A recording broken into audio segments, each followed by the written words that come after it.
Hello, নমস্কার বন্ধুরা। আজকে আমি আপনাদের ইঞ্জিন অয়েল ফিল্টার কি কতদিন পর পাল্টাতে হয় এসব বিষয়ে বিস্তারিত আপনাদের জানাবো। তাই ধৈর্য সহকারে আমার এই ভিডিওটি দেখুন এবং যাদের ইঞ্জিন অয়েল ফিল্টার আছে বাইকের, তারা অবশ্যই আমার এই ভিডিওটি সম্পূর্ণ দেখবেন এবং লাইক, কমেন্ট, শেয়ার করবেন। তো চলুন দেরি না করে শুরু করি। গাড়ির ইঞ্জিন সুস্থ রাখতে অয়েল ফিল্টার একটি গুরুত্বপূর্ণ ভূমিকা পালন করে।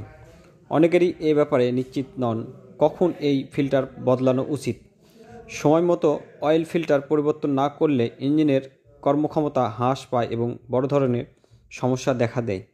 আজকের লেখায় আমরা জানব কখন, কেন ও কীভাবে অয়েল ফিল্টার পরিবর্তন করা উচিত। অয়েল ফিল্টার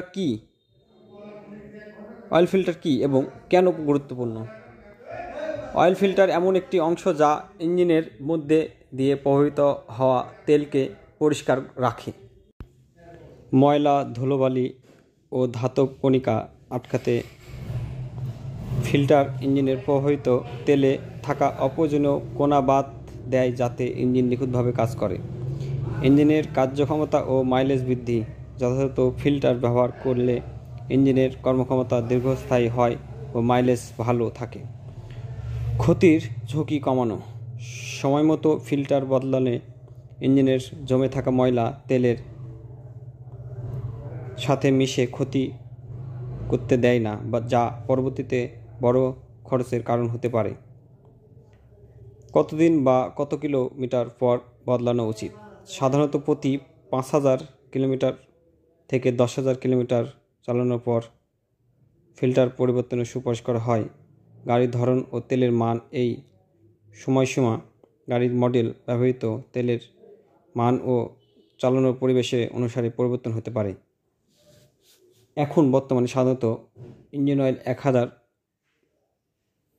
কিলো চালানো হয় এবং সাথে ইঞ্জিন অয়েল ফিল্টারটাও চেঞ্জ করতে হয়।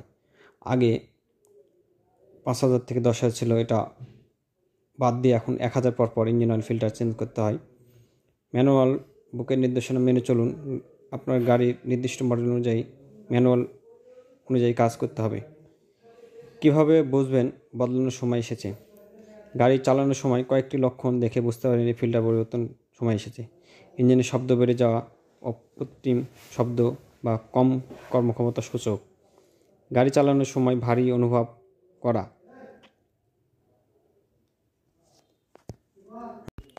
শেষ কথা, একটি ছোট অয়েল ফিল্টারই আপনার ইঞ্জিনকে